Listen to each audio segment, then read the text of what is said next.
இப்போ இந்த இடத்துல கடவா பல்லு சொத்தன்னு வைங்களேன், இந்த இடத்துல நல்லா இருக்குன்னா இந்த பல்லு வச்சு நல்லா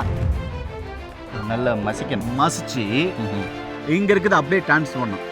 அப்படின்னு பண்ணி இந்த இடத்துல வச்சு அப்படியே கடிச்சு பிடிச்சிக்கினா 3 நாள் காலையில் மட்டும் 3 நாள் ஒரு வேளை செஞ்சாவே போதும். அந்த பல்லுக்கு தேவையான உறுதித்தன்மையும் கொடுத்துரும். அங்க இருக்கிற அந்த தேவையில்லாத கழிவுகள், அதே மாதிரி அங்கே தேவையில்லாத இருக்கிற கிருமிகள், வைரஸ்கள் எல்லாத்தையுமே அழிக்கக்கூடிய தன்மை இந்த அவுரி இலைக்கு இருக்கு. அவுரி இலை மட்டும் போதும், அதுவே போதும். நெருப்பு காணல் போட்டு அதுக்கு மேலே இதை பிச்சு போட்ட மாட்டோம், புகை வரும். அந்த புகையை ஒரு கொட்டாங்குச்சியை கவுத்தம் அப்படின்னா 3 தொலை இருக்கும். அதில் ஒரு தொலையில் மட்டும் ஓட்ட போட்டு அந்த ஒரு தொலை வழியா இந்த புகை வரும். அதை வந்து பார்த்துருக்கேன் அப்படின்னு வச்சுக்கணும். இந்த புழுவெல்லாம் வெளியே வரும். உள்ள இருக்கிற புழுவெல்லாம் வெளியே வந்துட்டே இருக்கும். பல் சார்ந்த பிரச்சனைகள் எதுவுமே வராது. இதெல்லாம் அதிரடி வைத்தியம் சொல்லுவாங்க. இயற்கையை மருந்து சேனலுடைய மேலும் பல பதிவுகளை தெரிந்து கொள்ள இந்த சேனலை சப்ஸ்கிரைப் செய்யவும், பெல் பட்டனை அழுத்தவும். மேலும் மருத்துவரின் ஆலோசனை பெற இந்த வீடியோவில் உள்ள எண்ணிற்கு தொடர்பு கொள்ளவும். அனைவருக்கும் வணக்கம். என்னோட பேர் பாதகன். என்னோட அருகில் உங்களுக்கு எல்லாருக்குமே நல்லா பரிச்சயமான திரு ஆரோக்கியதாஸ் ஐயா இருக்காங்க. ஐயாவுக்கு நிறைய மூலிகைகள் தெரியும். பல வருடங்களாக இந்த துறையில் அவங்க பயணிச்சுட்டு இருக்காங்க. இன்னும் சொல்லப்போனால் மூலிகை மருத்துவத்தை பல மக்கள்கிட்ட கொண்டு போய் சேர்த்த பெருமை அவங்கள ரொம்ப சேரும். அவர்கிட்ட இன்றைக்கி நாம் பல் சார்ந்த பிரச்சனைகளுக்கு பயன்படக்கூடிய எளிமையான மூலிகைகள், நம்ம வீட்டுக்கு பக்கத்துலேயே கண்டுபிடிச்சி நம்ம பயன்படுத்தக்கூடிய மூலிகைகள் ஏதாவது இருக்கா அப்படின்றத கேட்டு தெரிஞ்சுக்க வந்திருக்கிறோம். ஐயா வணக்கம்ங்க. வணக்கம் ஐயா. வணக்கம். ஐயா, இன்றைக்கி மக்களுக்கு பார்த்தீங்க அப்படின்னா ஒரு பல் பிரச்சனை அப்படின்னாலே அது எல்லாருக்குமே இருக்குது. சின்ன குழந்தைங்கள பல் எல்லாம் அப்படியே கருப்பாக இருக்குது, அரிச்சு போயிருக்குது. கேட்டால் இது பால் பல் விழுந்துடும் அப்படின்றாங்க. ஆனால் நாம் சின்ன குழந்தையாக இருந்த வயசுலலாம் இந்த அளவுக்கெல்லாம் பல் பிரச்சனைகள் மக்களுக்கு இல்லை. இன்றைக்கி பல் டாக்டர்கிட்ட போனால் நீங்கள் 1 மணி நேரம் 2 மணி நேரம் காத்திருந்து தான் அந்த டாக்டரையே பார்க்க முடியுங்கிற அளவுக்கு கூட்டம் அலை மோதுது. ஏன்னா அவ்வளோ தனிப்பட்ட ஒரு காலேஜ் கூட இருக்குது பல் டாக்டருக்குன்னு. ஆனாலும் இந்த பல் சார்ந்த பிரச்சனைகள் இன்றைக்கி பெருகி வருது. இதை ஆரோக்கியமாக வச்சுக்கிறதுக்கு நம்ம என்ன பண்ணணும்? அப்பப்போ வர்ற இந்த பல் வலிகளை உடனடியாக, ஏன்னா சில நேரங்களில் உடனே போய் நம்ம கடையில் மருந்து மாத்திரை வாங்கி சாப்பிட முடியாது. அதுக்கு ஏதாவது ஒரு எளிமையான தீர்வு சொல்லுங்கய்யா. ரொம்ப அருமையான ஒரு கேள்வி ஐயா. என்னென்னா இந்த பல் வலி சம்மந்தமான பிரச்சனைகள் வந்துட்டா ஒன்று என்ன வரும்? பல் கூச்சம் வரும். இன்னொன்று சொத்த பல் வரும். இன்னொன்று இந்த எகிரெல்லாம் வீக்குன்னு சொல்லுவாங்க. இனாமல் வீக்னஸாக இருக்கும். அந்த இடத்துல வீங்கிடும். சில பேருக்கு ரத்தம் கூட வரும். சொத்த பல் இருக்கும். அதே மாதிரி அந்த பல்லேருந்து ஒரு சில புழுவெல்லாம் வரும். துர்நாற்றம் அடிக்கும். இதனால பார்த்தீங்கன்னாக்கா ஒரு சிலருக்கு பல் உடஞ்சிரும். ஒரு சிலது அந்த சாதாரணமாக ஒரு கூல்ட்ரிங்க்ஸ் முடியோ இல்லை மற்ற சோடா முடியோ உடஞ்சாங்கன்னா கூட எலும்பு கடிக்கும் போது கூட எலும்புகள் அது மாதிரி உடஞ்சிரும். அது மாதிரி அதாவது இந்த பல்லுக்கு தேவையான உறுதித்தன்மை இல்லாதனால தான் இங்கே காரணம்.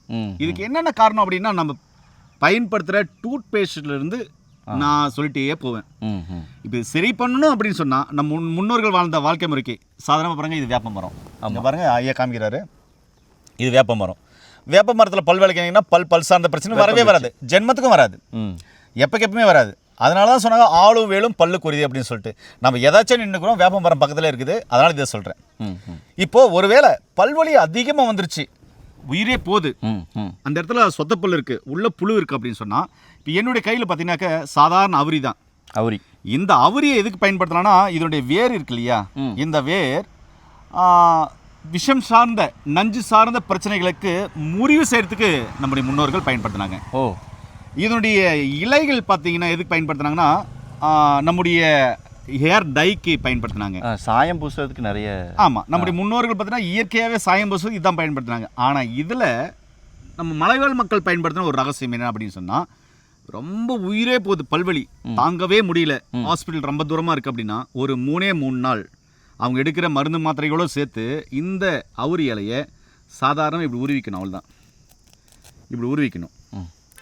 கொடுங்க, நான் வச்சுருக்கேன். ஓகேங்கய்யா. இப்படி உருவிக்கணும். உருவி இங்கே பாருங்கள், எங்கிட்ட இருக்கா, இவ்வளோ இருந்தால் போதும். இதை நல்லா மடித்து இப்படி மடித்து, இப்போ இந்த இடத்துல கடவா பல் சொத்தன்னு வைங்களேன், இந்த இடத்துல நல்லா இருக்குன்னா இந்த பல் வச்சு நல்லா மசிச்சு இங்கே இருக்குது அப்படியே டிரான்ஸ்ஃபர் பண்ணணும். அப்படின்னு பண்ணி இந்த இடத்துல வச்சு அப்படியே கடிச்சு பிடிச்சிக்கினா ஒரு 2 நிமிஷம் 3 நிமிஷம் 4 நிமிஷம் 5 நிமிஷத்துக்குள்ள அப்படியே ஜுவ்வு ஜுவ்வு ஜுவ்வு ஜுவ்வுன்னு இழுக்கும். இழுத்துட்டு உள்ளே இருக்கிற எல்லா அந்த கெட்ட கழிவும் வெளியே வந்துடும், நச்சு தண்ணியும் வெளியே வந்துடும், புழுவும் வெளியே வந்துடும். இது ரொம்ப ரொம்ப அற்புதமான ஒரு விஷயம். 3 நாள் காலை, இன்னைக்கு அதாவது திங்கக்கிழமை காலையில் எடுக்கிறவங்களே, செவ்வாய்க்கிழமை காலை, புதன்கிழமை காலை, இப்படி 3 நாள் காலையில் மட்டும் 3 நாள் ஒரு வேளை செஞ்சாவே போதும். அந்த பல்லுக்கு தேவையான உறுதித்தன்மையும் கொடுத்துரும். அங்கே இருக்கிற அந்த தேவையில்லாத கழிவுகள், அதே மாதிரி அங்கே தேவையில்லாத இருக்கிற கிருமிகள், வைரஸ்கள் எல்லாத்தையுமே அழிக்கக்கூடிய தன்மை இந்த அவுரி இலைக்கு இருக்கு. அவுரி இலை மட்டும் போதும், அதுவே போதும். இந்த பல்வலி சுத்தமாக போயிடும். Super super. அதுக்கும் மேலே அவங்க இருக்குனாக்க பக்கத்தில் இருக்கிற ஒரு பல் மருத்துவரை போய் பார்க்கலாம். இது ஒன்று. ஓகே. 2வது அப்படியே திரும்பினீங்கன்னா அங்கே பாருங்க, இது வெப்பாலை மரம்.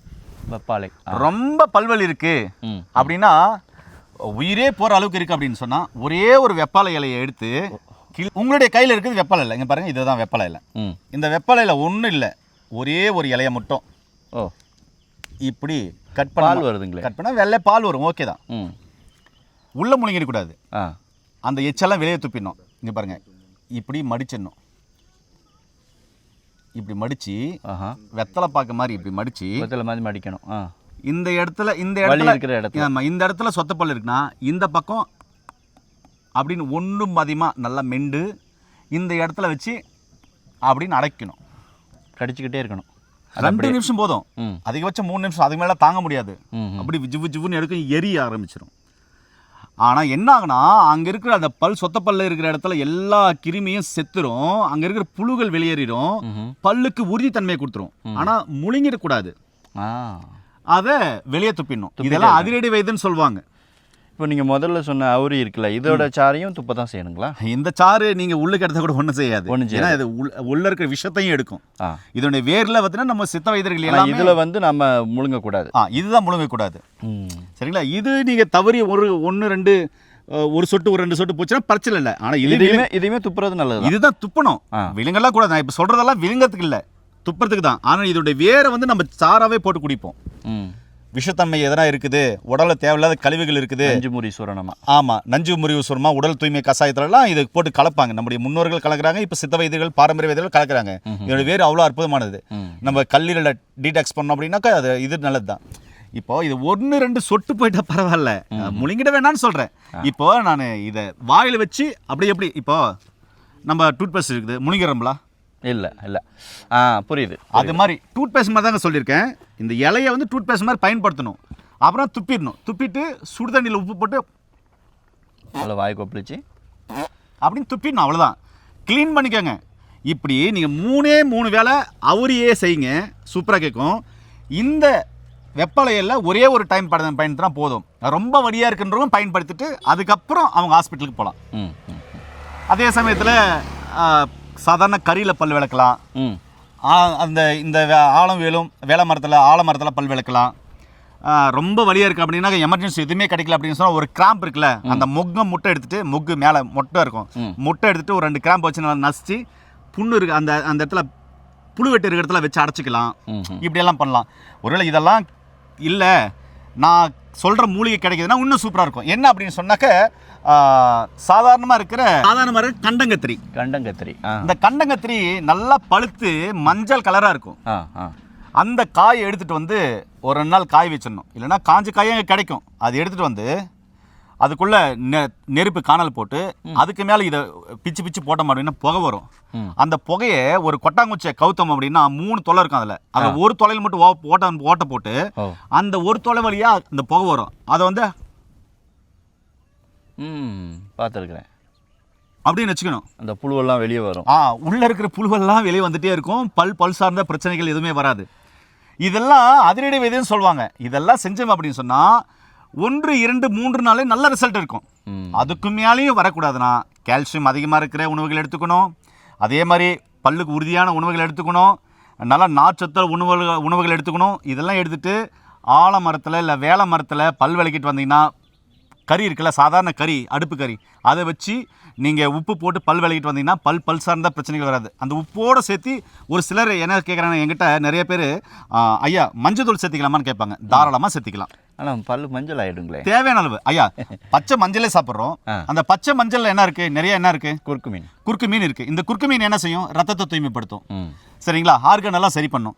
அவ்வளோ பெரிய விஷயம் உள்ளே போனால் நல்லது தானே ஏங்க. அளவுக்கு மீறி போனதாங்க மக்கள் பல்லு லேசாக கொஞ்சம் கரையாக இருந்தாலே போய் அதுக்குன்னு ஒரு ட்ரீட்மெண்ட் பண்ணி வெள்ளையாக்கிட்டு வர பார்க்குறாங்க. மஞ்சள் பொடியெல்லாம் எங்கே யூஸ் பண்ணுவாங்கன்னு தெரியும். இன்னொரு வீடியோவில் எல்லா கோயில்களையும் அந்த ஒரு மாதிரி சாயம் இருக்கும் இல்லையா, அந்த சாயம் போடுவாங்க இல்லையா, அது எதுக்கு போடுறாங்க, ஏன் இது வரைக்கும் போட்டுக்கிறாங்க அப்படின்றத நான் தெளிவாக சொல்கிறேன். அப்போ நீங்கள் இந்த மஞ்சளை பற்றி பேசவே மாட்டீங்க.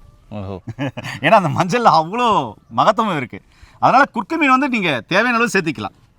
இது மாதிரிலாம் பண்ணிட்டு வந்தீங்கன்னா பல் சார்ந்த பிரச்சனைகள் வரவே வராது. அருமையாங்க, அருமை. வேற ஏதாவது கேள்வி இருந்தால் கேளுங்க. இல்லை, இந்த தகவலே மக்களுக்கு ரொம்ப பயனுள்ளதாக இருக்கும் அப்படின்னு நினைக்கிறேன். ஸோ மக்களே, அவுரி இந்த மூலிகை கிடைச்சது அப்படின்னா நீங்கள் இதை பயன்படுத்தலாம். அப்படி கிடைக்காதவங்க இந்த வெப்பாலை இதுவும் பயன்படுத்தலாம். நீங்கள் எங்கள் ஊர்லலாம் கிடைக்காது வைக்காது அப்படின்னு நீங்கள் சொன்னாலுமே கொஞ்சம் உங்கள் ஊரை விட்டு வெளியே வந்தீங்கன்னா ரோட்டோரங்கள் அது பாட்டுக்கு வளர்ந்துருக்கும். ஏன்னா இதை பெரும்பாலும் ஆடு மாடுகள் எதுவும் சாப்பிட்றதில்ல.